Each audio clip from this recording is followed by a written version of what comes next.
Good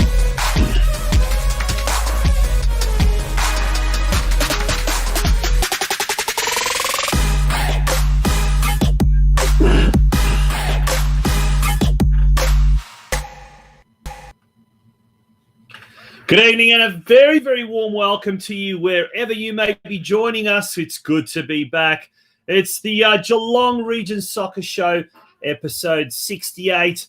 And my name is Tonchi Prusak. I'll be with you over the next 60 minutes, as will be my co-host joining us, as he does week in, week out, Steve Curtin. Good evening, Steve. It's an absolute pleasure having you back. And it's good to have football back on the local level, isn't it? Oh, and likewise, mate. Absolute pleasure to be in your company again, albeit virtual, but that's the norm we live in these days. And, well, hopefully that just makes everyone who's tuning in online feel like they're also equally part of it too, including Santino and Ante, who are already in the comments, and many more to come. So it's great to be back, and we've just trying to get a bit of a spring in our step again, and the Olympic Games is on, and a little bit more about that later on, I think, and we'll that'll keep us upbeat, I think, tonight. Oh, absolutely. Like, what a show. We've got a massive show, ladies and gentlemen. What a way to come back. It's episode 68. Thank you to the Gordon, tonight's major sponsor, or the episode sponsor. We'll be joined by the Gordon's CEO, Joe Ormino, who will talk about the Gordon's virtual open week, which is happening next week. So a little bit more about that. But more importantly, more interestingly, Steve, Joe is a big football man from way back. So fans of the old Corio northern suburbs, Geelong Espanyol. Now, that's a trip down memory lane. Geelong Espanyol. Back, I say. Oh, I agree, yeah. We need a bit of Iberian action in our football community. I tell you what, no, that's going to take me down the memory lane. I had some very, very good friends that played for Espanyol, and Joe, who'll be joining us a little bit later on, will be talking about that. He also played at Bell Park and at Corio, so he's certainly done the rounds. Look forward to talking to Joe Ormino. He's one of our special guests. And Steve, our other special guest is Katie RAMMAGE, whose husband James is an NPL junior coach down at North Geelong. Now, the RAMMAGE family were involved in an absolute awesome charity event, or I guess if you like to call it that, a football boots donation drive. And they did that in conjunction with the Regan Millstein Foundation. I hope I've said that right, the Regan Millstein Foundation down in Melbourne. And I think that action is still going ahead. So, folks, if you've got some old unused football boots at home that are in, good nick, we don't want ones with holes in them and, the sole has been ripped down, running down the flanks or anything like that. We make sure that you hang around, because we'll be talking to Katie and her family's actions in conjunction with the North Geelong Warriors and in conjunction with the Regan Millstein Foundation. So action-packed. But, mate, before we do that, heaps of news, isn't there? Oh, there's so much news, mate. I actually became an uncle last week. Congratulations. My little niece over in America. So it's last Thursday. So there's so much news. That's just the start of it, I guess. Yeah, what's her name? I might have to hand in my old boots as well, but whoever gets them, they're just going to be banging in the goals constantly after they get them. Oh, absolutely. Sharpshooter boots, that's for sure. What's your little niece's name? Shout out to your niece. Sophie. She's over there in Boston. She's home now watching the US women's national team, but she will be a Matilda if she turns out to be a good player. I'll make sure of that. Dual registration, of course. And speaking of the Olympic Games, Steve, we've got a progress score from the other semi-final. Yeah, we have at the halftime break, it's United States 0, Canada 0, with those sides going for a spot in the gold medal final against Australia or Sweden. So all at stake there in that North American derby that's going on at the moment. Who knows? Brilliant. Could go to extra time, penalties. Anything could happen. But fantastic, mate. Let's get straight each other out before we get through and play them. Absolutely. Straight into the news. What's happening on the news desk? All right, so shall we start with that chat about the Matildas, who are playing Sweden tonight at 9 o'clock in the semi-final, and they got through against Great Britain on Friday night when I was unfortunately spending the evening with Craig Filer commentating at Green Gully, but missed missed out on watching the quarter final. But yeah, I'm looking forward to watching this one after our show tonight against Sweden. Of course, Sweden rolled us 4-2 in the group stage, and we had a 0-0 with them in a friendly back in June. Of course, Tony Gustafsson, he is a Swede himself, so there's a lot to play for here in every possible way. And Sweden's been the best team in the tournament. They should be the gold medal favourites at the moment. But the way that we played against Great Britain, we've got our hopes up, and the nation is absolutely riding the roller coaster of emotion with this team, with incredible ratings. Forget your reality TV shows and everything. Of course, this is the supreme thing to watch on television at the moment, isn't it? 2.24 million tuned in to watch Channel 7's coverage. Pretty amazing, isn't it? And mate, look, win, lose or draw, they've got to the semi-finals. A great achievement. Once again, they've outperformed the men, the Matildas.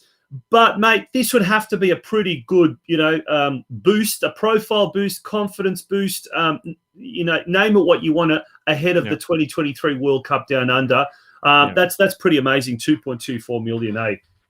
That's right. I think people were they were flagging a bit with the results weren't going the way. They were on the end of some heavy beatings, but it's that whole thing. If you be patient, don't throw the baby out with the bathwater. And it's like Tony Gustafsson's got them side playing how he wants them. He's changed things around. He's got Carpenter playing on the right of a back three when she was previously a fullback. Changed a few things around, and they'll have some more players to come into the picture as well, returning from injury, and young players coming through by that time as well. So those 23 spots on the roster for the squad for that World Cup in a couple of years is going to be the most sought after positions in Australia, no matter where you go.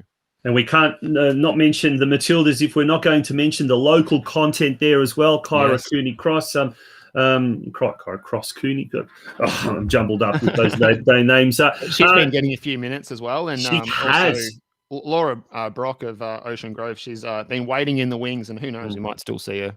Yeah, great. And once again, we say it again, a huge boost ahead of the World Cup Down Under in 2 years' time. Both those players you'd think will have solidified themselves in the Matilda squad. So some, both in the short term, as in at 9 o'clock tonight, and in the long term, in the next 2 years, it is going to be a very exciting time for the girls donning the green and gold. Now, another exciting time as far as the domestic competition domestic calendar is concerned, is that Football Australia last week released the domestic match calendar. Steve, this is groundbreaking, number one, but number two, it sort of really provides a plan, if you like, for all 52 weeks of the year. Yeah, that's right. And there's some good strategy behind it. So it's not just sort of throwing shit at a wall and seeing what sticks. It's like there's a lot of method to any perceived madness. There's a lot of method to this. We've got the things that we asked for, like breaks for the international window, so we don't end up with sort of those scenes that can be a bit farcical, like the finals in the A-League recently when the best players weren't there. Still find that perplexing how that happened. Yeah. And the FFA Cup, how that fits in. There's also the placeholder for the national second tier. So not exactly sure. I'd like a bit more explanation on how that will work. But the fact that that's in there, it's important. Yeah. Number one, that they are acknowledging it, and they're calling it that national second tier competition as an important first step towards bringing this competition to life. That intrigues me because I don't know what it means. What does it mean, a placeholder? Like, exactly right. It's obviously acknowledging it. Great, fantastic. Is it just lip service, or is it something else in the wings? Now, we'd love to hear your comments in the comment section, folks, that are tuning in. We've got some good numbers already tuning in. What do you think that placeholder business means? But either way, it's certainly, as it says there, right on the screen, an important first step towards bringing this competition to life. So, it's going to be pretty darned interesting, that's for sure. Cannot wait for that. It is, mate. Now, look, I've got a bit of a hunch based on the time frame that they've put for that placeholder, that rather than playing that end of season NPL playoff between the different states, that it might be that they have perhaps a mini league in the first quarter of the year before the NPL season kick off across the states. It looks like it might be something like that. So it might be an expanded version of that end of season playoff. But and I guess that's the way most competitions work. If you qualify for continental competitions, or to represent your club at a higher sphere, usually it is at the beginning, of the following season. If you look at all of the continental competitions, so that puts it in line with that. Maybe that's a better system than that. I think you could be onto something, Steve Curtin. I think you could be onto great something. minds, mate. I think that's what that is. Yeah. Now, I'm not too sure how much the domestic match calendar would have an effect locally speaking. But speaking of something local, big news. Well, our next international export, has signed on the dotted line in far off Macedonia. Now, I can't read Macedonian, so if you've got Steve someone to come and dictate that to us. Rob Kukanovsky or someone, if they're tuning in, can you translate that for us? Either way, that is from a Macedonian daily or sports news. I think it might be called Goal or something like that. But either way, it's Geelong Soccer Club player Davor Trifunov, during the recent lockdown, went over to Macedonia, and he has in fact signed with one of the first division sides there, Bordec, I think it is. So tell us a bit more about that, Steve. Your Macedonian's probably mine. Well, I don't know. Is your Macedonian any? It's difficult to read that Cyrillic no, alphabet, mate. I'm not good at Cyrillic. No. But we know that Davor's been he's been around the traps in Melbourne. He's still young. He's signed and come down to Geelong this season, and then he's made the move. So I don't know. He must have a good agent to get a gig over there. That's pretty good. No. Steve Janowski, who is the football operations manager at Geelong Soccer Club, he did tell me last week he's from Melbourne's western suburbs. He'd been in Macedonia for 2 weeks on trial and was offered a contract in the last few days. Get that, in the last few days. So, look, even though he does hail from the western suburbs of Melbourne, his last club was here in Geelong, Geelong Soccer Club. So that's our newest international star locally. So that's great to see. Congratulations to him and to everyone involved down at Geelong Soccer Club. I wonder if that means that Geelong Soccer Club may get some form of a transfer fee, or if not initially, because a lot of these lower league clubs, what they do is they sign a player and they usually arrange some sort of like a percentage of any ongoing transfer. So could that mean that Geelong Soccer Club might get this unexpected financial windfall, Steve? Look, well, if we get wind of that, we'll be the first to let everyone know, I guess. But at the moment, it's exciting. It's like alongside the likes of what we got Angus Chapman already over in the UK, with more players from the Geelong area to keep abreast of their performances overseas each week. So it's just great content for our our media, local football media in Geelong. Absolutely. I think we're going to have to start an Aussies Abroad segment or something along those lines. Yeah, I think so. Absolutely. Now, it's inspiring for our youngsters as well. It's like there's a 100%. Pathway there to Europe. There it is. We'll try. We might try and get Davor on the show coming up in maybe weeks to come. Alex Sivkorowski, who obviously must be of Macedonian descent with a surname like that. They say they pay in Rakia. Yes. They pay in Rakia. Is that right? Well, gosh, it's summertime over there. I don't think you want any of the if that rocket fuel that's going to warm you up. I think that's good for us here now. But I'm not sure about that over there in summer. Now, in the opposite direction, Steve, news at hand, breaking news today.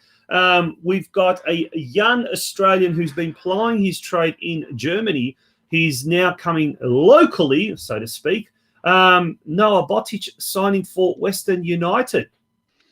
Yeah, one of the best young talents in Australian football. He really announced himself in the Under-17 World Cup. He's won the Dylan Tombides Award for his performances in the Australian youth teams. He's been over at Hoffenheim in the youth system there of that one of the stronger Bundesliga clubs there.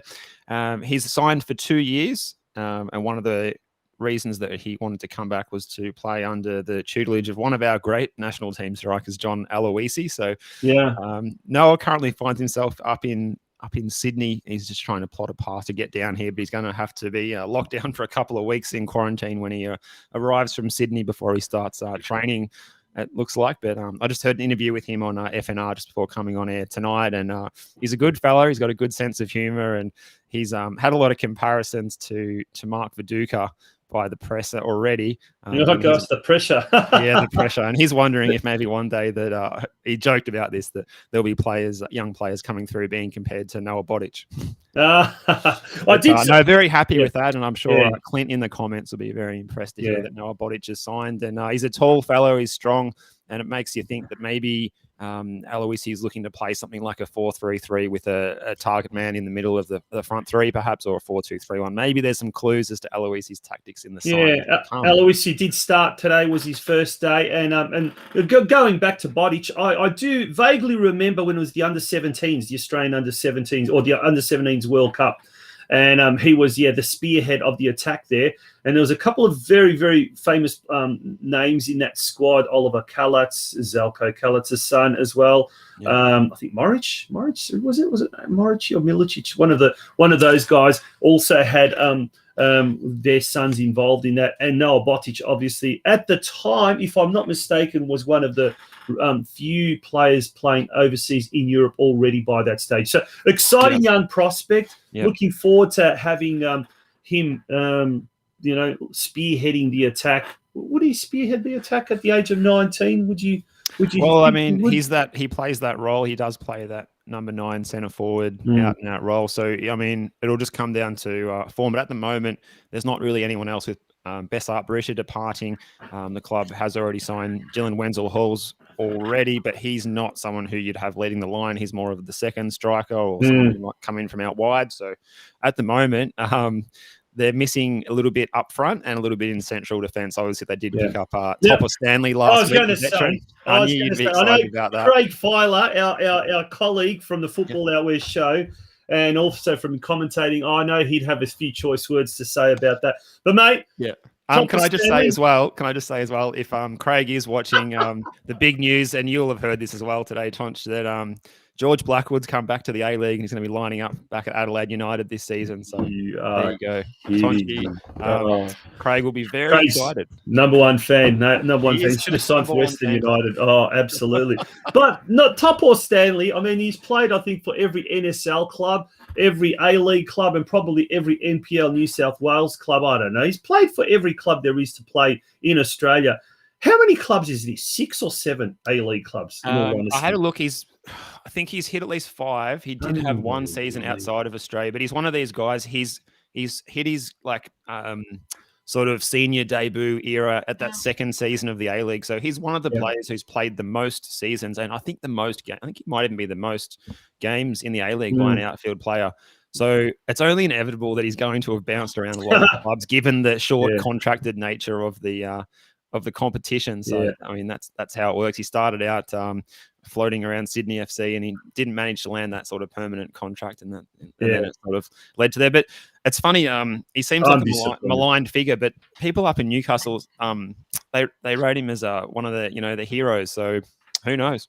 I'm disappointed. I'm officially disappointed. I thought Western United, when they came in, they were going to give young players, untried players, new players, NPL players, this and that, whatever, an opportunity. And this whole business of recycling footballers doesn't impress me. I don't know how it impresses. Once again, it's not important what I say. It's not important what Steve says. We want to know what the people out there think. And Clint Newton, we know what you're going to say. You're going to say, I have Mr. Majestic voice of Steve Curtin. I don't know. I don't know what your relationship between your two is. I'm not sure what he's been on this afternoon, that guy. Clint Newton. Oh, it's always a colourful character. But yeah, look, we love to know what your opinion is out there. People listening to us, tuning into us. Remember, we are going live on the Geelong Region Soccer News Facebook page. We are also simulcast live on the Football Out West News Facebook page, and also on the Geelong Region Soccer Show YouTube channel. Sky News may have been banned, but we are not banned from YouTube, so you can catch us on any one of those media. So we look forward to your interactions, and we look forward to your opinions. Now, Steve, we might just take a quick little break and get yourself ready. And after the break, we're going to very, very quickly look at the NPL and the Victorian State League men's competitions that happened over the weekend. And then we're going to take speak to our very, very first guest this evening. Don't go away, folks. We'll be right back.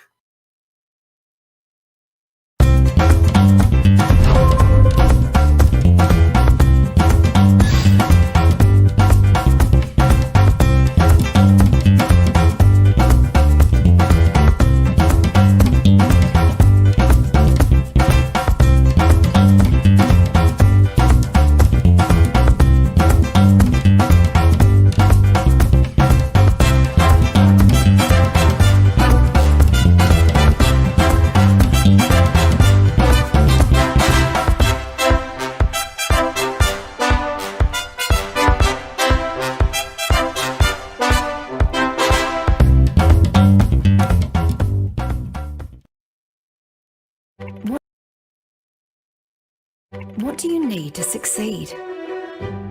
I need real skills. I need real experience. I need real outcomes.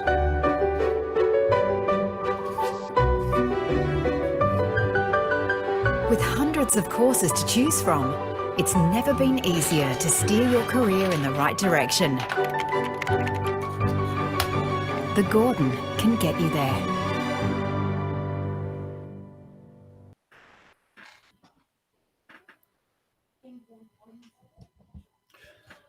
Welcome back to the Geelong Region.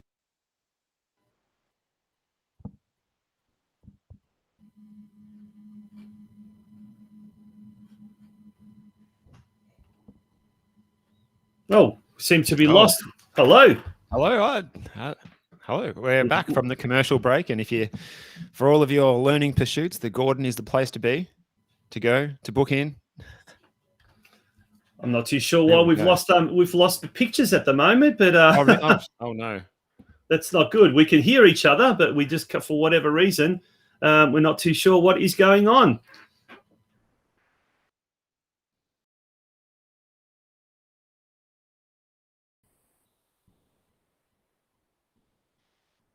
Hello, can you hear us? Okay. Steve, let's go straight into then. We'll go straight into the results from the weekend. Results, and let's turn our attention first of all to the start with the NPL2. NPL2. Yeah. So North Geelong Warriors went up to CB Smith Reserve and took on Pascoe Vale on the weekend. Pascoe Vale are sitting only 1 point off the top of the table, so they're very much in the promotion candidate places or even title contender at the moment. But North Geelong took a point off Pascoe Vale with the 2-2 draw goals from Lockie McGrath and Ryan Offerman. And I saw a bit of vision of that McGrath goal earlier today. It was an absolute beauty from out wide, smashed it into the far corner from a tight angle. Absolute perler. So a really good result there for the Warriors.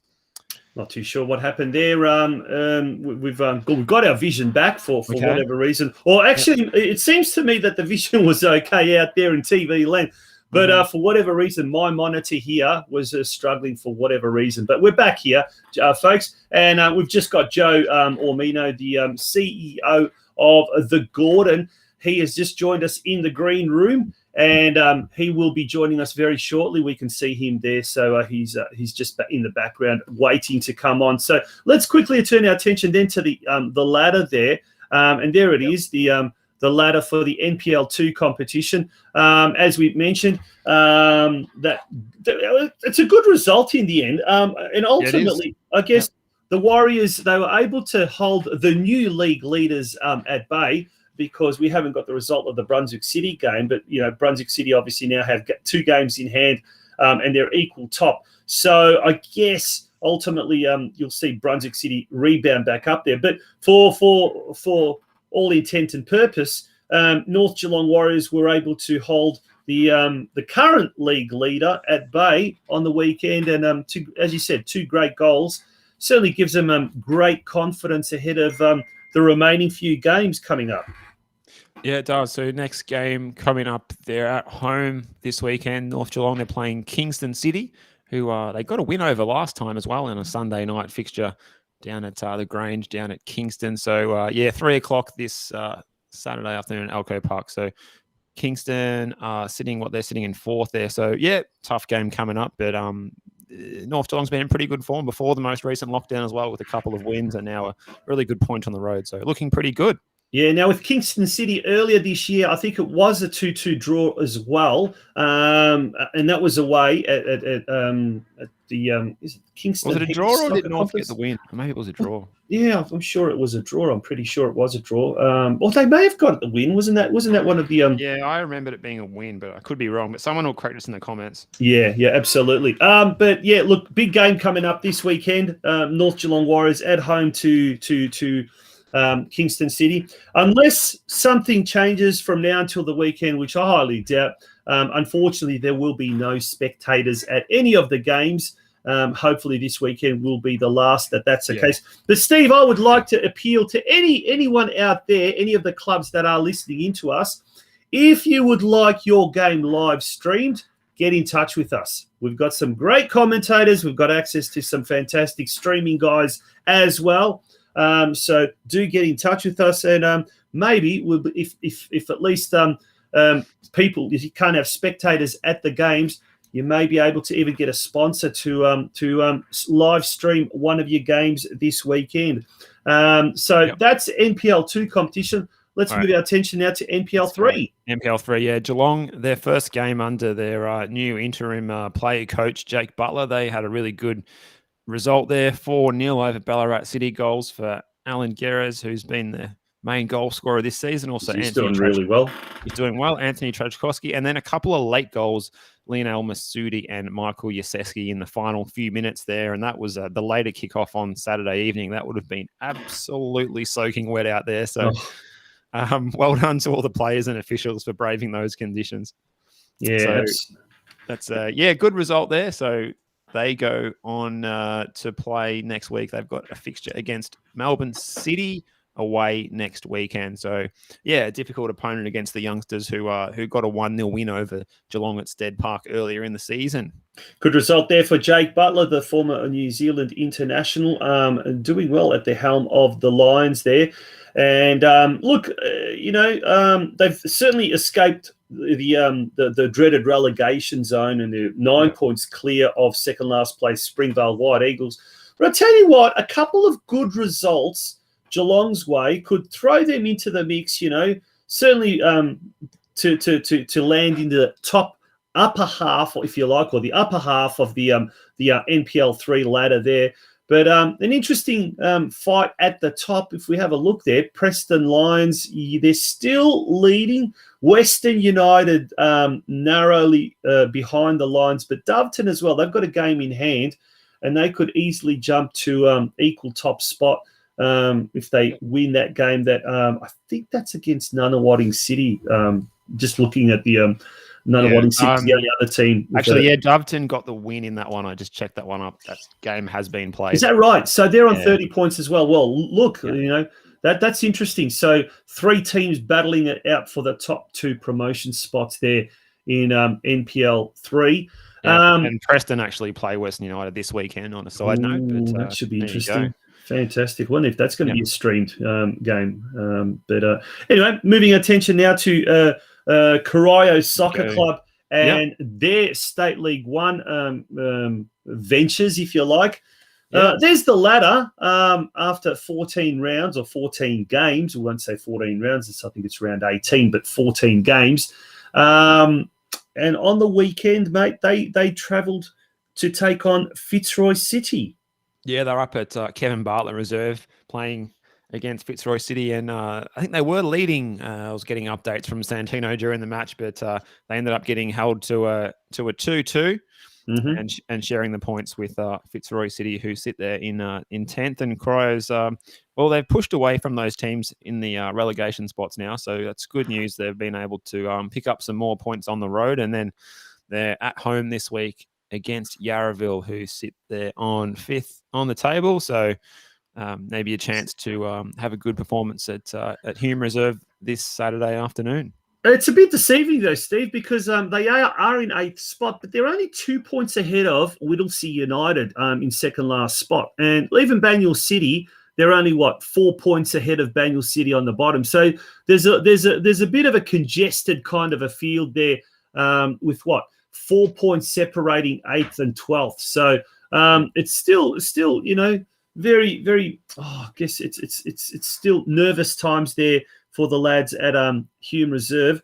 Festim Elmazi, by the way, got 2 goals there for Corio last weekend. But the Corio seem to be doing well when they travel away. They'll be taking on Yarraville at home this week. So hopefully they'll be able to emulate some of the performances that they've had on the road when they take on Yarraville at home. Corio Soccer Club, by the way, is one of 3 clubs that the Gordon has been involved in sponsoring over the last season and a half. Barwon Soccer Club and Hoppers Crossing, your old club, Steve. They're the other clubs. And speaking of the Gordon, their CEO, Joe Ormino, will be joining us very, very shortly. But in the meantime, mate, let's move along now, turning our attention to State League 2. Yeah, so Geelong Rangers went up to Paisley Park to play Altona East Phoenix on the weekend. Came back with a point as well. So, that, again, not a bad point on the road, a 1-1 draw. The goal scorer, Tom Meredith. And you can see the table there. Rangers are in a problematic position on the table in 11th. And they do play 10th placed Epping City at Myers Reserve this weekend. So, looks like a bit of a 6-pointer coming up. Oh, you took this the weekend. Words out of my mouth, mate. Sorry to steal that cliche off you, mate. I love using that term. And when they talk about 6-pointers, this indeed is truly a 6-pointer. Look, a victory against Epping City will not only get the Rangers escaping that dreaded relegation zone, albeit temporarily, but they could jump to, they will jump to 14 points. And so they'll leapfrog Epping City. But they will get closer, a little bit closer to that, safety zone in the middle of the table. But Hoppers Crossing, another, I guess they're I won't say a local club, but they're a region club. They're in the near vicinity. They're also struggling a little bit this year, and it's unfortunate because the Geelong Rangers and Hoppers Crossing game, just as the lockdown hit, was going to be live streamed. And Steve, me and you, we were going to call that game. Unfortunately, that's had to be postponed, and hopefully that will be replayed later in the season. But that was going to be a massive day for. In some ways, it was going to be that windy that day that I was glad we weren't out there. But I was very much looking forward to getting back to the Grange Reserve for that big occasion when they play Geelong Rangers. It's a very exciting day. All involved. Maybe it means when they play it second attempt, the weather will be spot on. A big shout out to Brenton Ray, who's a regular fan and listener of this show and the Football Out West show. He is a Hoppers Crossing man through and through and involved with the Hoppers Crossing media department there. So big shout out to Brenton. He's always tuning in and listening to us. So we really, really appreciate his support, and certainly for as far as the local area is concerned, the wider local area, we certainly hope the Hoppers Crossing can bounce back. But we certainly want the Rangers to make sure that they get the 3 points this weekend. So you boys in the navy blue, double up your efforts. It is a 6-pointer, as Steve the man just said. So make sure you listen. All of Geelong is behind you this weekend, Rangers. Yeah, absolutely. That's right. State League 4. 3 Geelong teams there, all with varying degrees of success at the moment, Steve.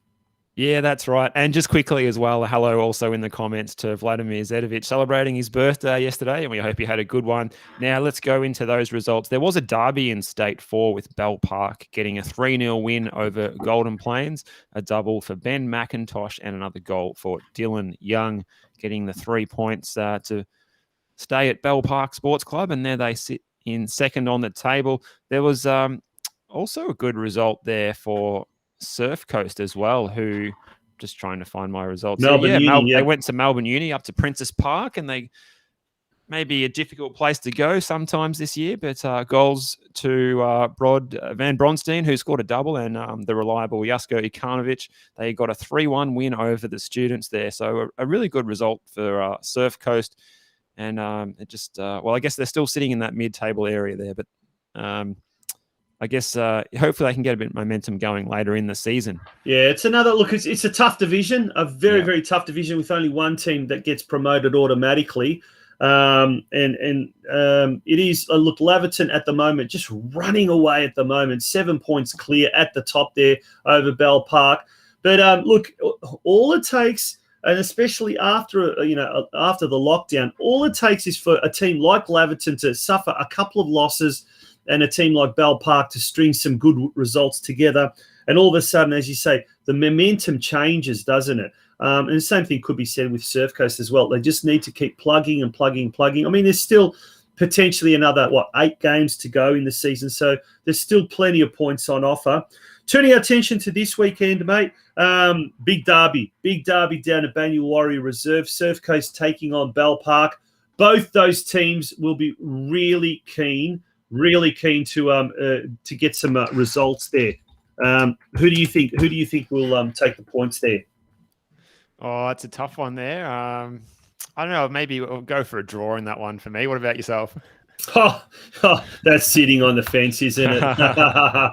Look, I think Bell Park have been in better form, but they have been a little bit inconsistent, and so too have Surf Coast.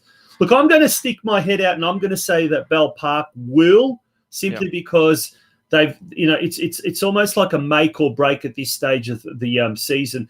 If they start to drop points, even if they draw in this game, Laverton will run away with it. So they cannot afford to do that. I think Bell Park will get the points there. Now, Golden Plains are at home. They're taking on Gisborne. Gisborne City. That's a tough one. All games are tough, but look, at the moment, there's Golden Plains, Spring Hills, Truganina Hornets. Spring Hills look certainly a certainty for relegation. Who will be joining them? The Eagles. They need to string a few good results together. It's neck and neck with the Hornets at the moment, but that's going to be a tough game for them. I can't see them doing well against Gisborne. Gisborne have been at times methodical this year. Other times, once again, they've been a little bit inconsistent. But look, how you see that one, mate? Yeah, well, look, if they're going to get out of the mire of the relegation, the best time to start is now, I think. So they've also got Barnstone Worth United coming up the following week, it looks like, too. So they got 5th and 4th the next 2 weeks. So a couple of tough games. What we can tell you also is over in Japan that Canada's taken the lead against the United States in the semi-final, which is a big shock from a penalty kick. So Canada leading in the race to make the gold medal final over their neighbours, the United States. What is the Canadians' nickname? Is it the Canucks or something like that? Or I'm not sure if they've got one that's specific to their football team. Yeah. If anyone knows, put that in the comments. Any Canadians out there? Expat Canadians? Yeah. Okay, let's move in. Last but not least, let's look at the men's State League 5 competition before we then go to our guests for tonight.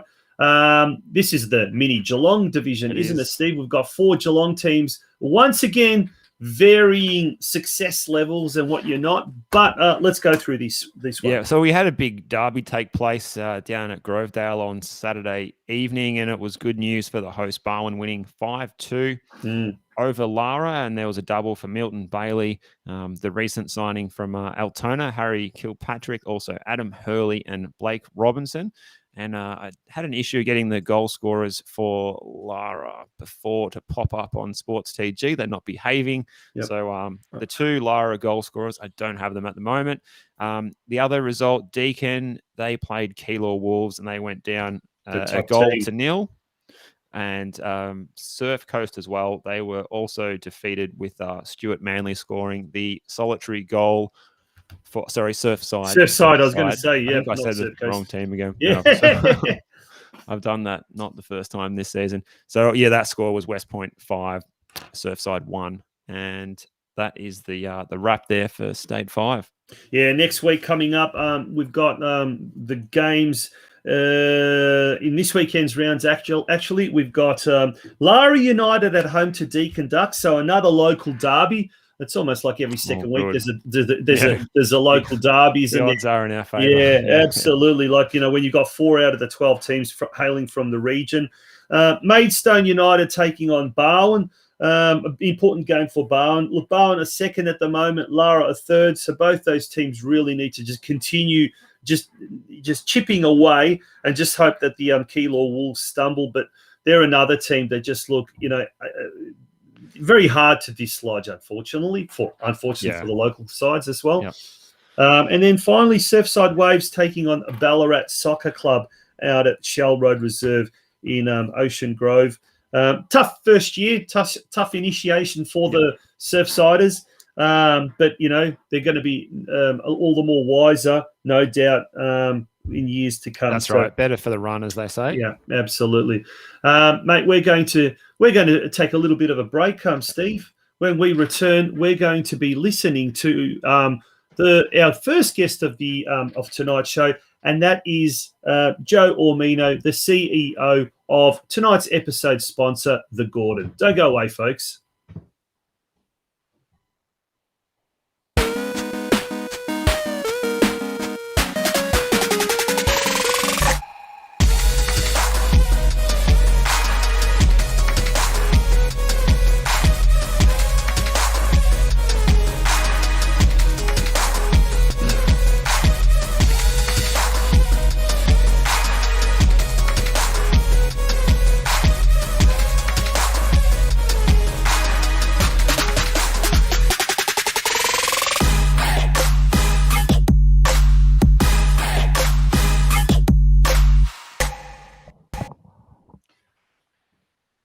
Welcome back to the Geelong Region Soccer Show. It is episode 68.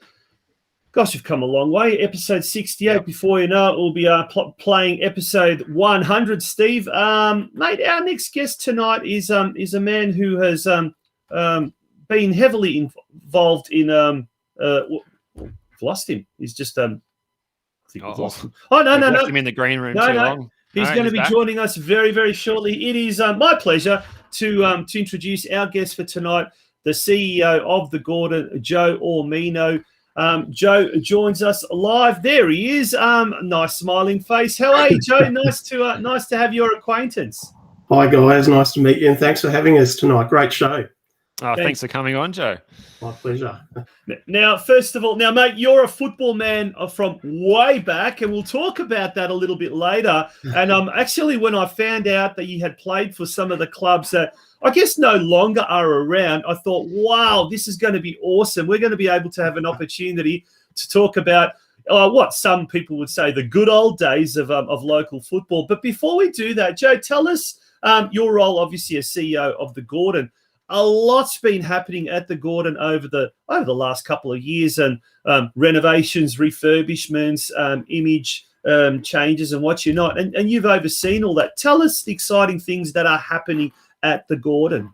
Absolutely. Thanks, Tonchi. So, look, you're talking about capital projects, and we've got a significant one at the moment, which is an upgrade to our culinary school. So that's all our kitchens and hospitality and courtyard, and it's a $33 million project that, thanks to the Victorian government, they've provided some funding for us to really bring up our hospitality and cookery areas up to world-class standards. So that's an upgrade to to all our restaurants, to our kitchens. We'll have a new cafe called The Social. We've also got what's known as the Kajara Centre, which is a safe space for our traditional owners, the Aboriginal people of our community here in Geelong, and they'll be attending and having their own space to be able to attend training and those sorts of things. So, and we've also got some new conference centre sort of out spaces, break spaces that people will be able to use. We're really excited about it. The Kajara Centre will open shortly. The Social Cafe in about September. And the Davidson's restaurant, the iconic Davidson's restaurant, for anyone who's from Geelong, you would hopefully have been to the restaurant or heard about it. And so that's getting a top to bottom refurb. So it's really exciting. And like every other organisation, we've had to deal with the pandemic, and in particular trying to support our students to study. So, our teachers have been absolutely wonderful, and our staff to really transition our business so that we could continue and teach remotely. So lots of good stuff happening. Everyone who drives past Latrobe Terrace will see our big digiboard up there. that's advertising a whole bunch of stuff that we do and sponsor and partnerships that we have and collaborations that we have with people. So lots going on, and we're about to start our recruitment process for 2022. And the Davidson as well, Joe. It's one of the maybe one of the best kept secrets in Geelong to go for a nice little 3-course lunch there. I remember doing that with some work colleagues once. They were in the know and very, very nice and very well priced as well. So something to keep in mind for people who are in town if they're returning to work in the office, I guess, too. But do you want to tell us a little bit about the challenges of running, and you've got this coming up soon, an open day to promote the Gordon in 2021 compared to previous years?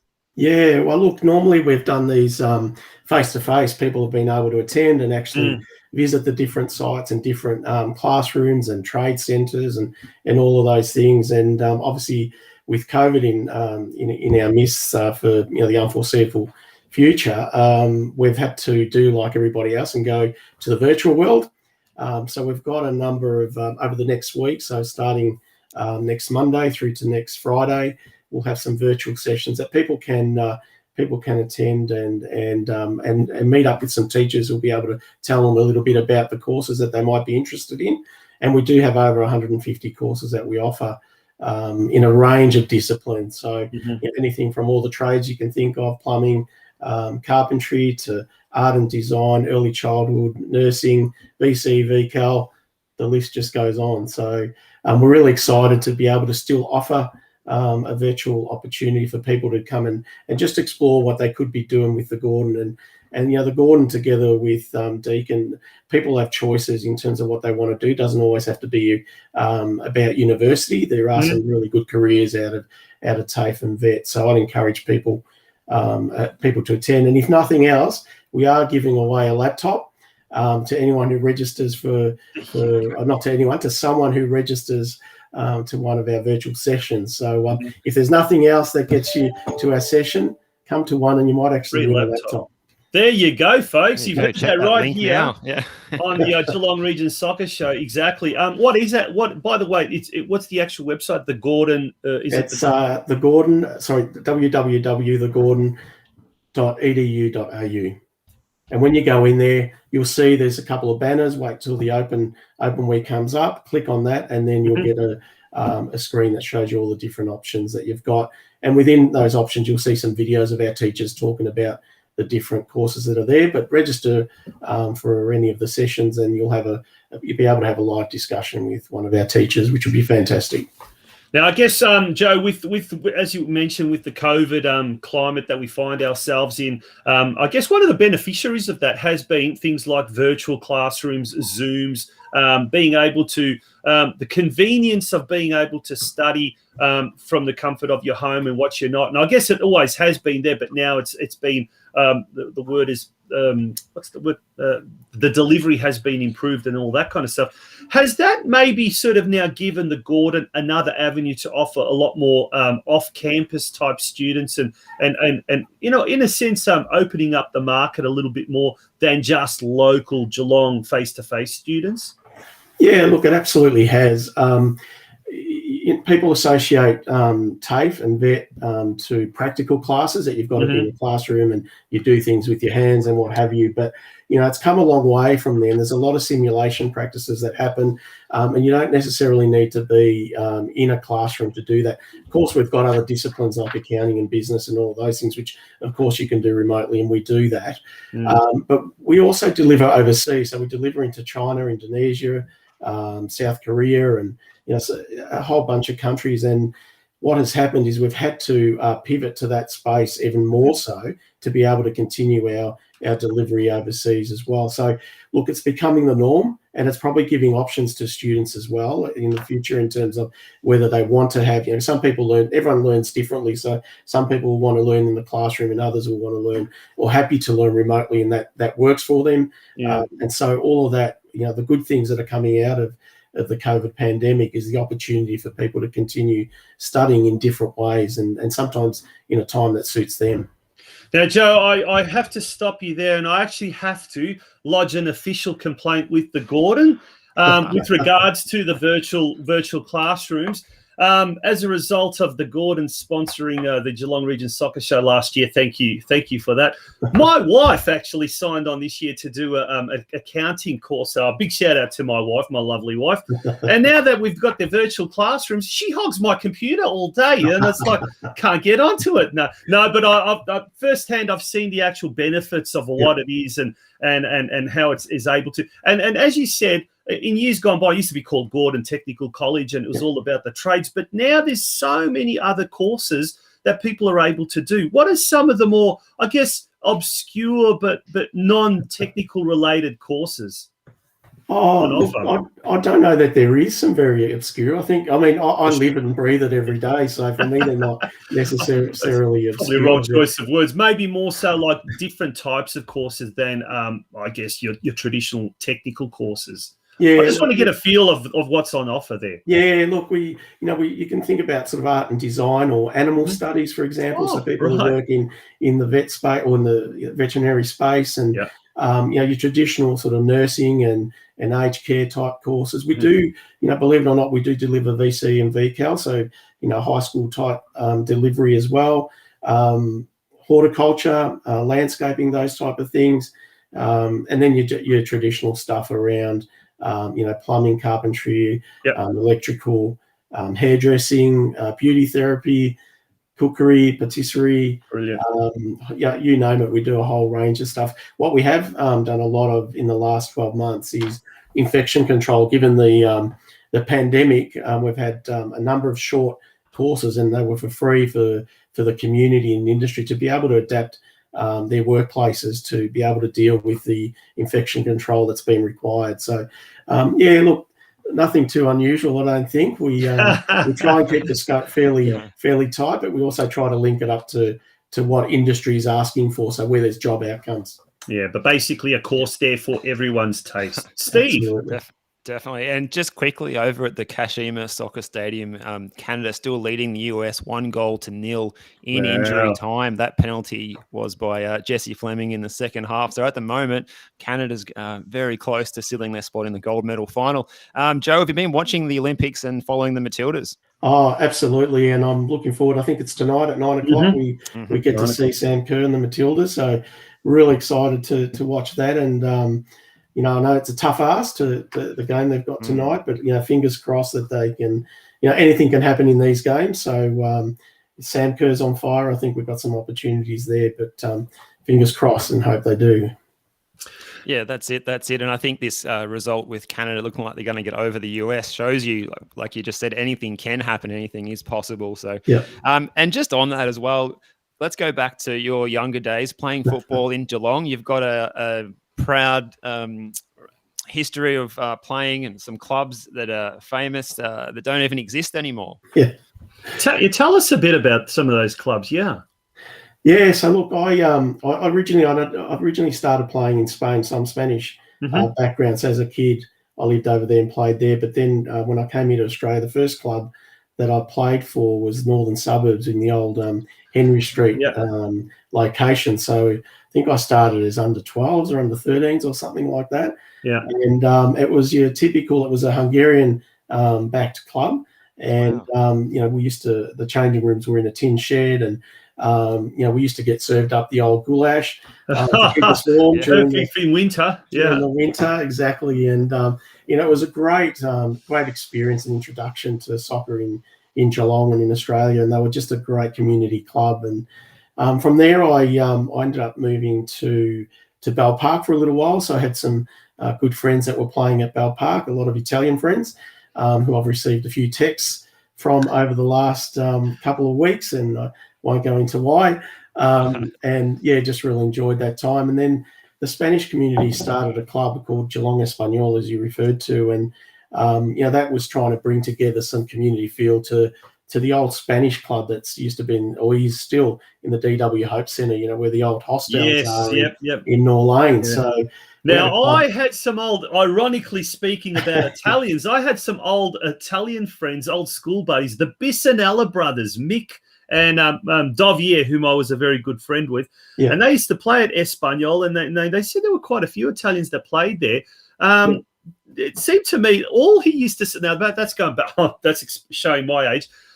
Back in the secondary school days, lots of fun. A really good bunch of folks there. Tell us a bit more about playing for Espanyol back in the day. Yeah, look, it was in that particular team that was in the Sunday League, and I think we only had one division back then. And look, it was a team made up of many Italians, like you highlighted, and obviously a few Spanish guys as well. And again, it was a club that just operated on the smell of an oily rag. Probably not too different to today's clubs, but it was everyone pitched in. You had you had 3 or 4 volunteers that were the lifeblood of the club that were there, doing the lines at every game. They were just doing everything, and cutting up the oranges for half time. And it was just a really good feel, and really just loved going there, loved playing the game, and something that I still miss to today. I finished playing when I was 32 and just went cold turkey on it, and it's not till my son started playing that I've been reinvigorated with the game. I guess I followed it for years, obviously kept following it, but the local scene, I'd been away for a while. And the Spanish club, the Spanish Espanyol club, and we had lots of rivalries, especially with North Geelong. We always seemed to come second to North Geelong in the league. They seemed to win year on year, and people like Joseph and Drago, I can't remember their surnames now, which is horrible, but they came across to us even and tried to help us out for a little while there. And but again, we never hit ultimate glory. We came second a few times. Even had some good battles with Northern Suburbs back then as well. Oh, right, yeah. So there was a lot of community-based clubs back then, which was really exciting to be involved. And Joe, what sort of player were you? Because we've got some conjecture in the comments from Slavko Pantelic, who's saying that you were someone who really had a lot of white line fever. It's on the screen now. That comment. A lot of white line fever. Is that true, or is Slavko just trying to stitch you up a bit there? Look, I think he's pulling your leg. There was a gentleman on the field. Slavko, obviously he probably should have put in there his nickname Salami, but we're not in the gaps for us. Yeah, we're not going to ask how he got that nickname, but that's been ever and done. I think for the first few years of knowing Slavko, I didn't know his name was Slavko. I just knew him as Salami. I don't think half the people knew. What's his name? Salami. I did not know any other. I spoke to him recently. He introduced himself, or when he called me recently, he said Slavko. Oh, Salami. The good old days. Now, speaking of Slavko, who's very, very heavily involved with the Corio Soccer Club and the juniors, who are enjoying a really good resurgence down there. I was actually speaking to Mario Gregorio the other day, one of your old teammates down at Corio Soccer Club. You moved then onto the Corio Soccer Club, and that was in the mid to late 90s, was it? How did you find Hume Reserve then? Sorry? How did you find, playing down at Hume Reserve back then? Oh, look, fantastic. Again, a great bunch of guys. Yeah. Geelong Espanyol had folded, so I was looking to move on, obviously, and it made sense to go back to the old club, even though it was now part of Corio, and it was the old Northern Suburbs part of Corio. And look, it was fantastic. Loved going to Melbourne, playing in the State League, and enjoyed that time there. It was great atmosphere. Again, supported by some really community-focused people. Back Zoli Lufko was there. His dad, Pistabachi. Yeah. A whole lot of the Hungarian people still supporting that club when I went back there, and really enjoyed. They were the last few years that I played, and great guys from Norlane High School that I went to, were also still at that club. So again, just really welcoming club. And still are to this day, from everything I see, and the association that the Gordon has with Corio as well. So I really enjoyed those last few years. There was people like Pierre Grisbeck there, and I think trying to think of his name, Parmachotti was the Robert Parmachotti, who's now involved down at Western United. Yes, that's right. So really enjoyable, and miss those days tremendously. Geez, we could talk to you for hours on end. We might have to get you back on a show when we talk about some of those clubs, those illustrious clubs that are not around anymore. I guess Northern Suburbs have reincarnated as Corio, but there you had Lovely Banks Kiev, Geelong Olympic, Espanyol, The list goes on and on. Some Norlane West, the Serbian Community Club, which is now kind of reincarnated as part of Corio. But there's a lot of clubs that have not around anymore. Why did Espanyol fold back? Look, we started losing players, retiring players, and things like that. So, and then the financial support started to dry up, and we just couldn't get it restarted. So it was just time to give it in. Unfortunately, it was a good club, but it didn't have really a base. We played it. We had a couple of different grounds over the years that we existed. So I think that made it difficult to really do any true fundraising and those sorts of things. Yeah. Yeah. Now, Joe, you talked about being originally from Spain. Whereabouts in Spain were you from, and do you have a team that you still follow over there? And you must have been proud, going back a few years now, about the huge success that the national team had there, 2010 and the Euros either side of that. Yeah, absolutely. Look, so we lived in Spain for 3 or 4 years. So my parents are originally from there, and we moved back like many European families who head back for a little while and then decide Australia is their real home.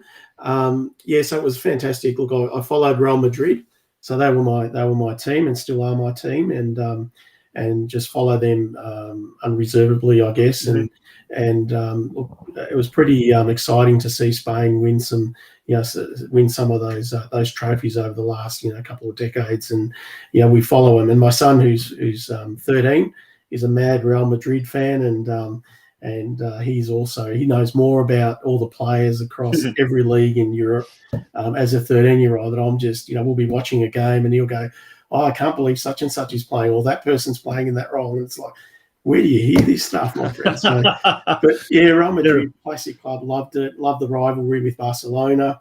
My parents are originally from the south, so Córdoba, Seville, that sort of area in Spain. But I lived in Madrid when we went back and got to see. I remember paying. It was about. This is going to show my age, but it was about 50 cents to get in to watch a game of Real Madrid. And so you can imagine. Good old days. Goodness me. Absolutely. So it was fantastic. Times 10,000 now. A long time ago. Absolutely. Joe, thank you so much for joining us. Give us the website of the Gordon again, just for the benefit of all those that would like to participate or to take part in the upcoming virtual open week next week, a big week for the Gordon. Tell us that website again. Yeah, so it's www.thegordon.edu.au. And if you want a phone number, it's call 1300 790 120. What's that number again? 1300? 1300 790 120. Okay, we'll pop that up in the comment section. So the website as well as the phone number. Anyone out there interested in a career change, there are many of those people as well. Or if you're looking at maybe a stepping stone onto university, or if it's one of the more traditional trades or what you're not. Joe, thank you very much for taking us on a beautiful trip down memory lane, local football wise, but also telling us a little bit more about what is truly an institution here in Geelong, the Gordon. Thanks, guys. Thank you so much for having us, and go the Matildas. Absolutely. Look forward Thanks, to Joe. That was Joe Ormino, the CEO of the Gordon. Mate, what an interesting conversation that was. What an interesting trip down memory lane that was, Steve. That was good. It was good. And it's good talking about the TAFE. I remember doing a couple of years at the TAFE in Bendigo when I was a youngster doing spatial information systems. And a very good platform to launch yourself from as a youngster, or even if you're looking for a career change. So, couldn't be more recommending of it. But we've got some good comments coming in. Kylie Grisbeck saying we should do a history of the sport in Geelong. And maybe we can, the guys that do If You Know Your History, maybe we could do If You Know Your History Geelong. And Mario's also pointed out Brinton's there as one of the other clubs that was obviously based around the factory there in Breakwater. Yeah. No, I was actually, like I said in the interview with Joe, I was speaking with Mario, and we started, us Golden Oldies started talking about some of the clubs that were around that are no longer around. And watch this space, because we will definitely do some sort of a historical piece, because there's I mean, that's the thing. The soccer community here in Geelong is amazing. The Dutch, they were massive at one stage. The Germans were massive at one stage, and the Dutch, I think, had 2 clubs just immediately after the war. We'll have to get Roy Hay on here. Oh, we could go on and on and on, mate. The Matildas, that is on a little later on, immediately as soon as we finish this show. That's but right. We've got full time in the other game. Canada has defeated the United States, so I can't imagine the US taking that result too well. Yeah, no. Now, Steve, we've got a very, very special guest coming up shortly. Katie RAMMAGE will be joining us. She's in the green room, eagerly awaiting to tell us all about the charitable football boot donation drive that was held so recently, and I think it's still going ahead. We'll find out a little bit more about that. But speaking of showing your support, do become a member of the Geelong Region Soccer Show, folks. We do need your support to keep going, to see out this season. It has been a tough season, Steve. Obviously, not just the fact that we've had I guess it's been interrupted with COVID and whatnot, but it is a tough time at the moment. We do need your support. www.patreon.com/Geelong Region Soccer Show is how you can become a member of this show. For as little as $15 a month or as much as $25 a month, it's not a lot, but it helps keep the shows such as the Geelong Region Soccer Show afloat and able to see out the season. So we do need your support, ladies and gentlemen. But Steve, it's time to introduce our next guest. Would you like to do the honours? Absolutely. Well, it's our pleasure to have patiently waiting in the green room, about to pop onto your screen right now. It's Katie RAMMAGE here to talk about the boot drive that was organised in conjunction with the Regan Millstein Foundation. Big warm welcome to you, Katie. How are you doing? I'm good, thank you. Katie, thanks for joining us. Now, the recent. So, what exactly was it called? We're calling it the Football Boot Donation Drive. But was there any official name to the drive? No, nothing really official at all. It was very organic the way it all happened. I guess a couple of years ago, actually, 2018, I think it was. My family, so I guess to put you in the picture, I've got two teenage boys that play for North Geelong Warriors. There's one of them on the screen. The one on the far left, is it? The one that's not looking at the camera. Yeah. That's so that's my eldest son. That's Rocker RAMMAGE. He plays, and that's Rocker. He plays for the under-16s for North Geelong and has done for quite a while. Mm-hmm. And at the club. And then I've got another son who's 14. He plays under, I'm going to say under 14s. I think that's right. Yeah, that's banjo. So both boys have been playing up at the club for a number of years now. And actually my husband is an assistant coach in the last 2 years as well up there. So we've been involved for a long time. And it was really through just a chance kind of conversation over dinner, I think, one evening a few years ago, that we just talked about how lucky really, the boys are and all the families that we are connected to, actually, that play, NPL soccer particularly. There's lots of kids that don't have access to that because it's, it's kind of expensive. You've got to be good, but it also involves, a fair outlay of finances for families. And also, the driving and that the commitment's quite big. But we've got great, wonderful training and it's a fantastic opportunity. But this was the conversation that we had with the boys, that not every child gets that. They don't have it. They might be really wonderful, talented soccer players, but unfortunately they can't access it easily here. Anyway, we talked about those sorts of things, and I don't really know what gave us the impetus to do it, but we decided that maybe we'd have a clear out of soccer boots and kit. We know that we have a lot of stuff that we grow out of or doesn't get used, anymore.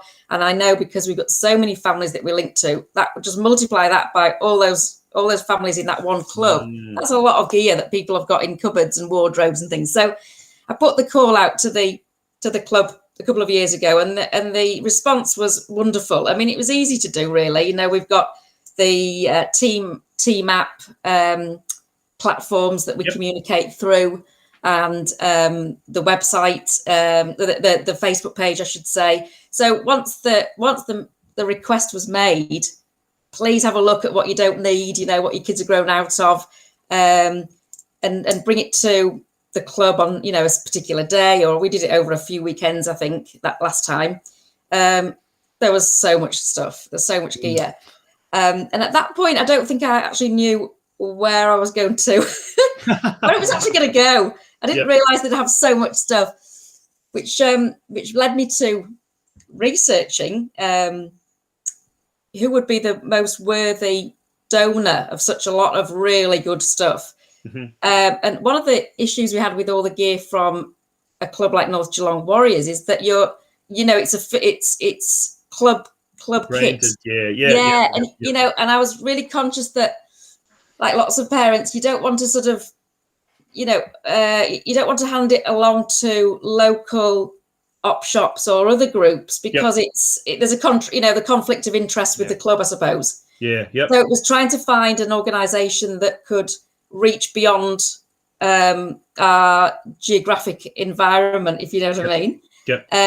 Anyway, I did some research online, and I found this particular what's called a foundation, which does exactly that. It collects pre-loved and unused soccer gear, and it distributes it within Australia, but beyond these shores as well. So, you know, to places like, I think they're linked with places like Tonga. I think I've read Albania, South Africa. Brilliant.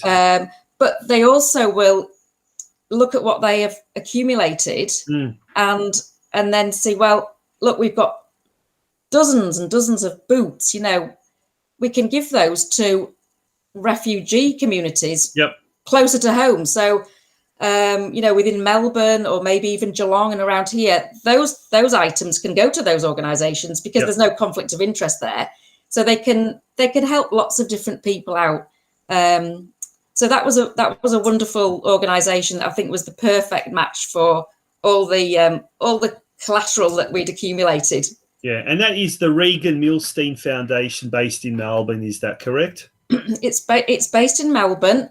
Yes, and it was set up in 2010, I believe, and it was set up in memory of a young boy who was 14 called Regan. It's his name, and his family set this charitable foundation up in memory of him. He was a huge soccer player and fan and sporty boy, just like my own boys.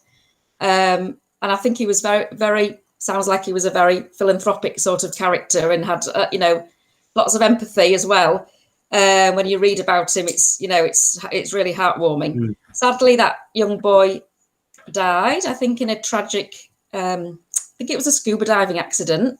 I think that's what happened. And that family lost that young boy of 14. So to keep the memory of him alive, they set up this foundation in his name. And so for the last, 12 years or so, I think it just is growing from strength to strength. And I spoke to his dad actually on the phone just last week. And I said to him, I've got so much stuff for you. When can we get rid of it? We're out of lockdown. We need to get it out of my garage. And he was lovely, you know, and so grateful. So that organisation, I believe, I mean, I'm not an ambassador for that organisation, and I don't know too much about it, but I think that they also, not only do they distribute unwanted or pre-loved and unused soccer kit and equipment, but I believe they sponsor talented young players.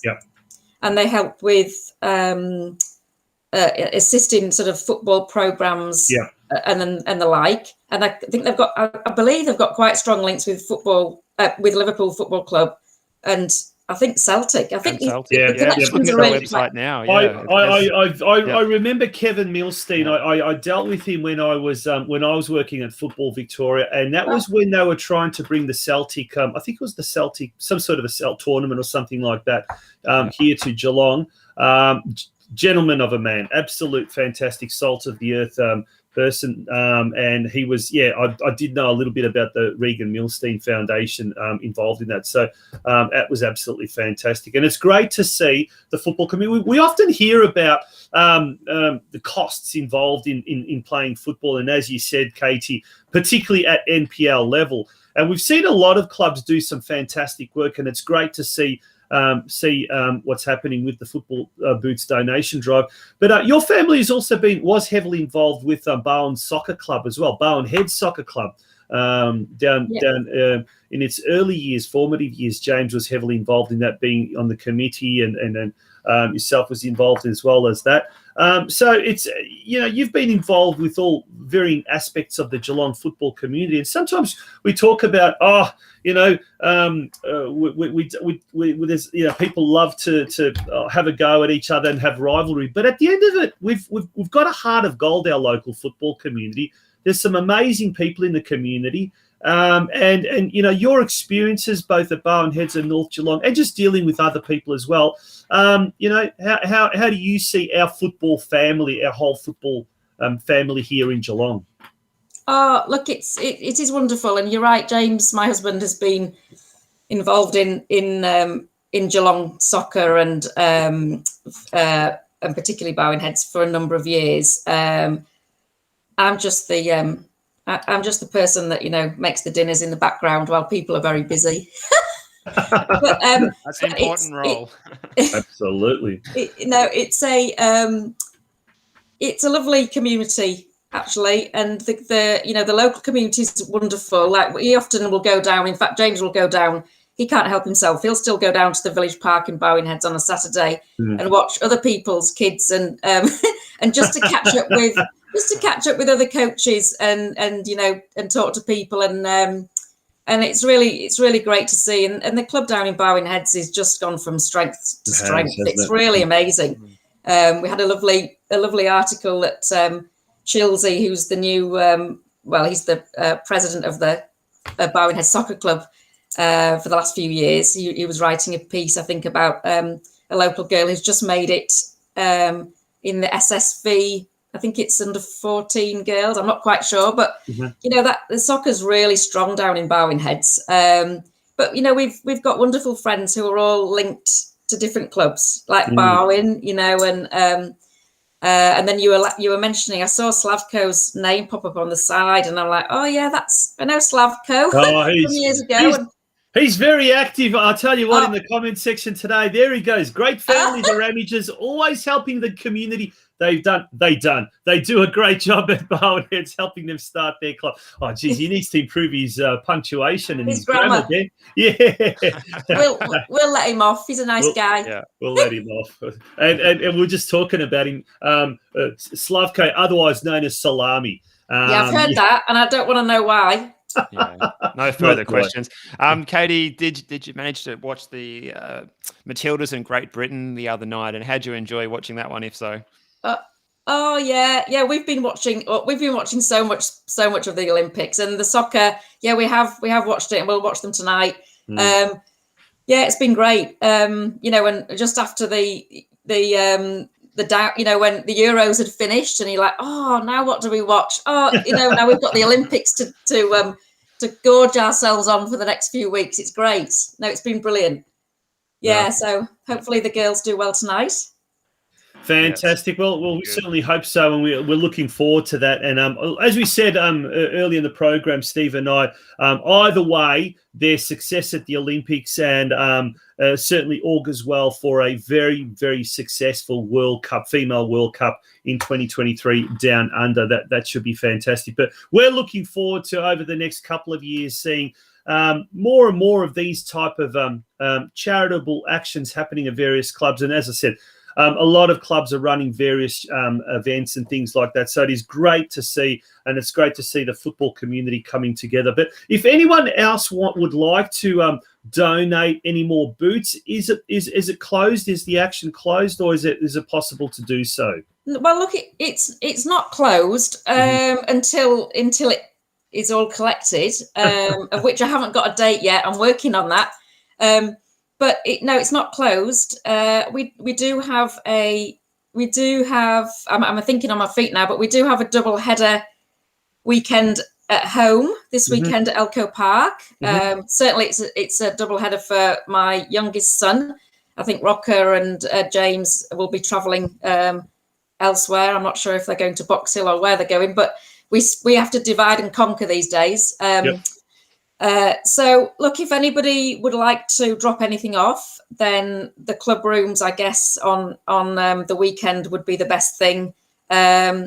Certainly, I'm happy for people to drop off bags there. I'll be there, and I'll take them. At the end of Sunday. We'll probably cut it off at that point. But I would like to say that if other people are listening from other clubs, that it was such an easy thing to get off the ground. Really, it was. It's just the word out to the families. Have a clear out. Everybody needs to do that from time to time.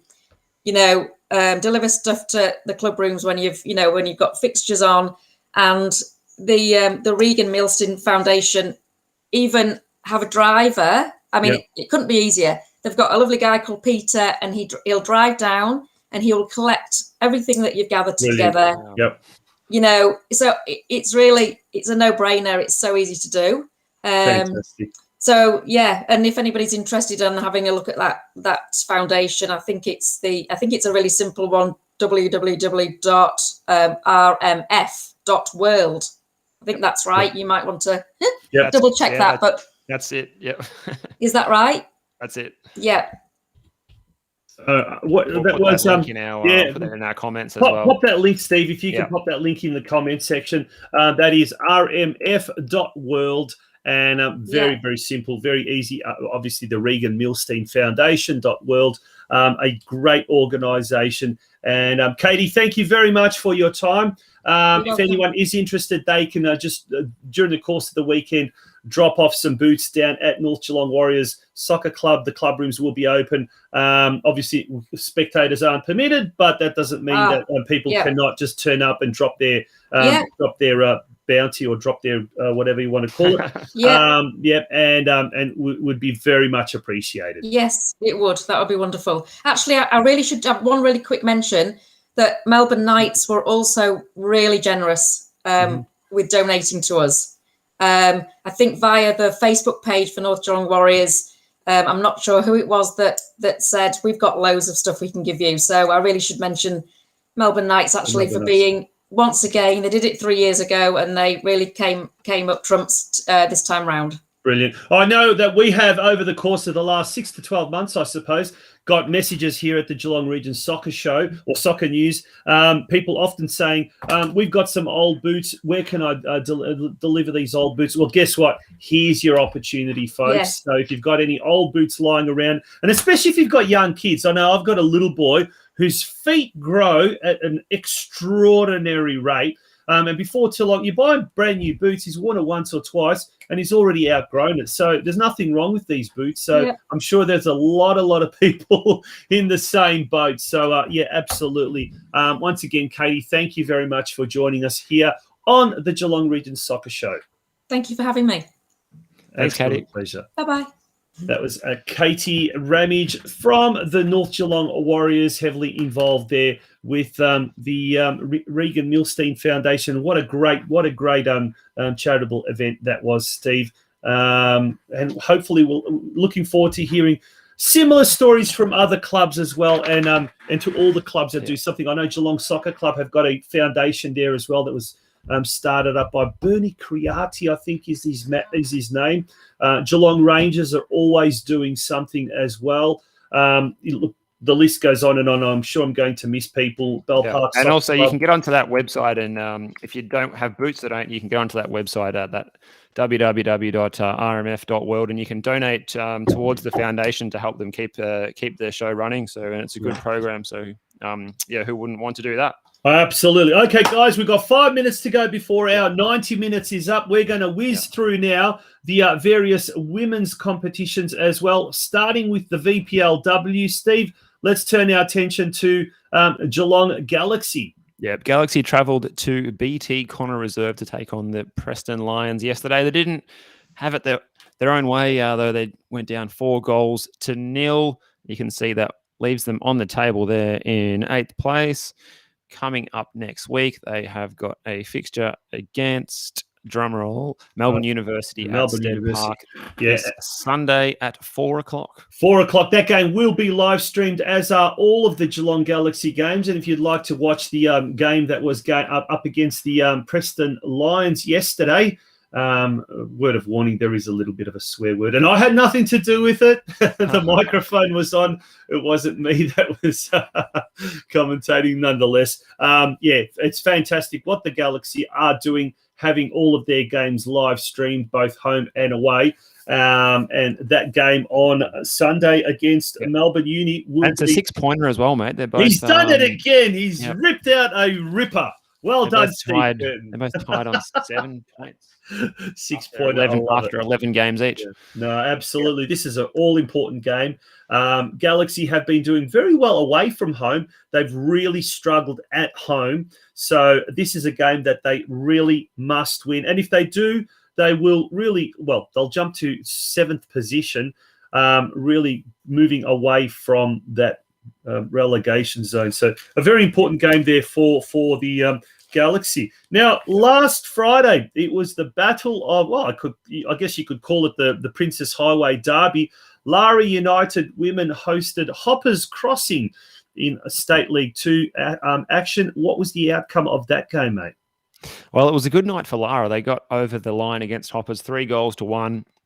2 goals for Izzy Wilkinson and 1 goal for Hannah Gauci. And that was the first match in the region after the lockdown had been removed. So, and I think the players got to hang around and watch the Matildas in the club rooms afterwards too, and they would have enjoyed their evening, especially after having had a win themselves. So, just going along nicely there, Lara, and we'll just check their fixture coming up this week. They've got a tough one. They're coming up against the top team, La Trobe University, who have played 10 games and have won 10 times. Look at that, a goal difference of 69-4-3 against the absolute runaway leaders of the competition. Well, I take that back, because Spring Hills, which is second, they've got a game in hand against, and they've also have won 9 times. Not too shabby either, the Spring Hill side. Yeah, so those two teams are battling for the title. Lara United, they do have also a couple of games in hand over third place Maribyrnong Swifts. So they're only 1 point behind the Swifts. So look, United can certainly make that third spot their position. And look, first year coach Ryan Horrocks has done quite well with his team. Everyone has suffered with the season being so I guess interrupted. Yeah. But he's done very well. They've been very consistent as well. And their goal difference would be a lot bigger had they not had the game against Brighton. I know.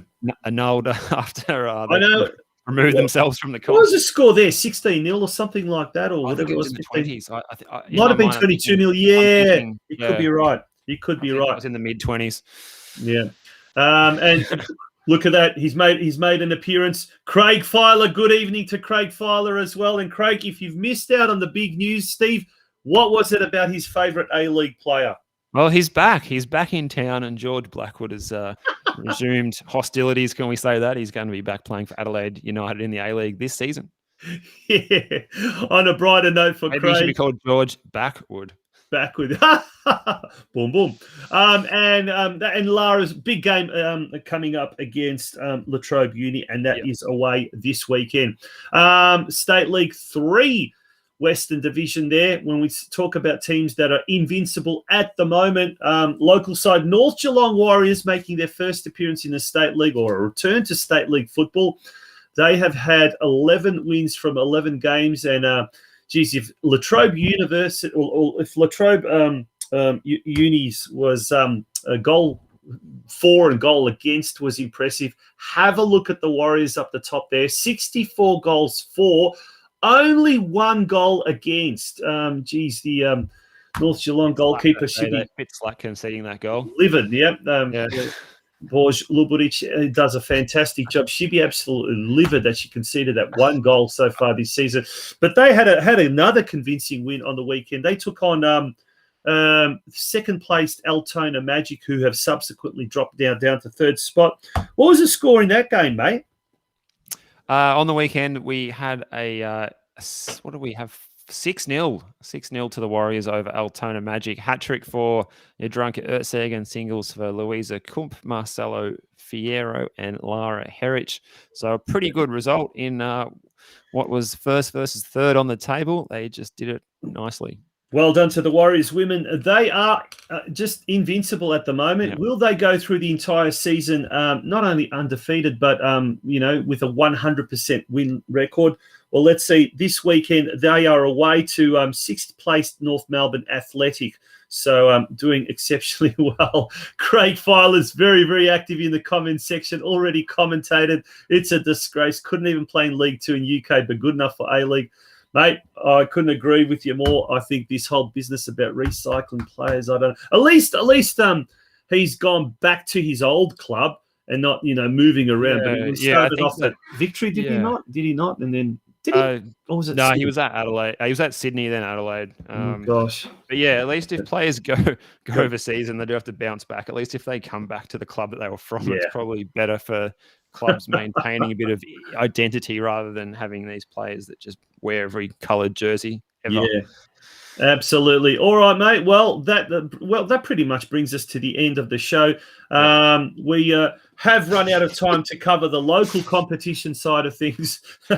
Craig's hoping for a Matt Simon Socceroos cap in the next qualifiers. And I am fishing. He's going off fishing. Well, he's been posting some good photos of the Werribee River, especially during lockdown, going for walks and watching. Maybe he's already taken that up, fishing. I don't know. But, mate, thank you very much for being a part of tonight's show. Look forward to the weekend. Look forward to the return of the Football Out West show this coming Sunday. Hopefully we'll have a lot to speak about. And it's time to get ready for the big one tonight. Tips, final tips. Let's say we just get a sneaky win on penalty somehow after Sweden hits the crossbar 3 times in regular play. What do you think? It's going to go into extra time. I'm saying extra time, and it will come back down to penalties. I'll be patriotic, and I'll say it's the Matildas are going to get up. Let's there you go. And thanks to Brent and Ray, the Rayman, for giving us that starting 11 for the Matildas as well, with Tegan Micah in goal, Sam Kerr, Lagazzo, Catley Ford, Van Egmond, Carpenter, Yallop, Kennedy, Rasso, and Simon. That's Kaya Simon, not Craig's favourite player, Matt Simon. So it's a strong team we're fielding as well. Looking forward to seeing how they go. Kylie Grisbeck, Councillor Kylie Grisbeck from Lara United. She says the Aussies win 2-1. And of course, Craig Filer's tip is Blackwood to win the Golden Boot. There you go. Okay, on that note. Put your money on now. Yeah, absolutely. On that note, thank you. We endorse gambling. No, we don't. Sometimes. Anyway, thank you very much for joining us. Once again, we urge you to show your support and become a member of the Geelong Region Soccer Show. We've got 8 fantastic, fabulous members who already are members of this show. We'd like to have more. Visit the following website, www.patreon.com/Geelong Region Soccer Show for as little as $15 and only as much as $25 per month. You too can become a member of the Geelong Region Soccer Show. Episode 68 was this week. A great episode. Thank you for joining us. Until next week, on behalf of Steve Curtin and myself, Tonchi Prusak, thank you for being a part of tonight's show. Good night.